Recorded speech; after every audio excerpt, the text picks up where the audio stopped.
Welcome to explore with Praveen. तो जैसा कि आप लोगों को पता है कि 2025 का बजट अनाउंस हो चुका है।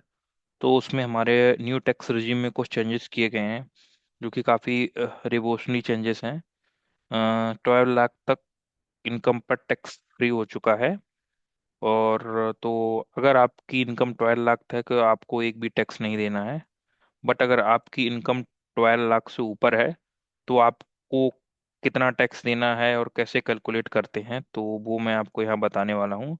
तो यहाँ पे मैंने एज एग्जाम्पल जो आपकी इनकम ली है वो ली है 15 लाख। तो अगर आपकी 15 लाख इनकम है एनुअली तो आपको कितना टैक्स लगना है।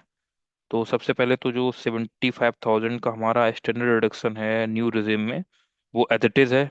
उसमें कोई भी अपग्रेडेशन या डाउनग्रेडेशन नहीं हुआ है। तो आप स्टैंडर्ड डिडक्शन को रिड्यूस करने के बाद आपकी जो टैक्सेबल इनकम बचेगी वो बचेगी 14,25,000। अब 14,25,000 जो है हमारी किस हिसाब से टैक्सेबल होगी, कितना टैक्स बनेगा। तो उसके ये नॉर्म्स दिए गए हैं। ये हमारी 5 to 6 स्लैब्स हैं।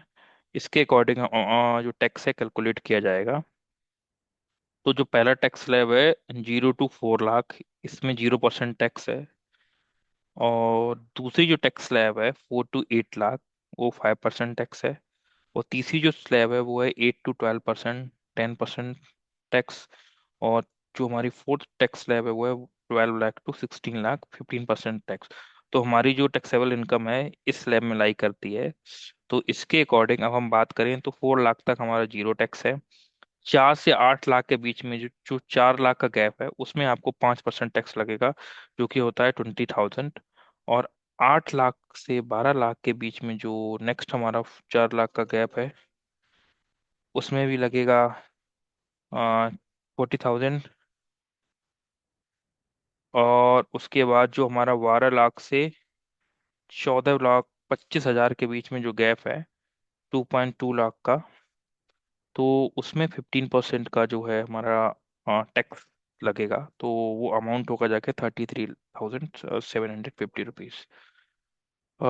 उसके बाद अगर मैं टोटल टैक्सेबल इनकम की बात करूं तो वो 20,000, 40,000 पर 30,750 को मिलाकर 93,750।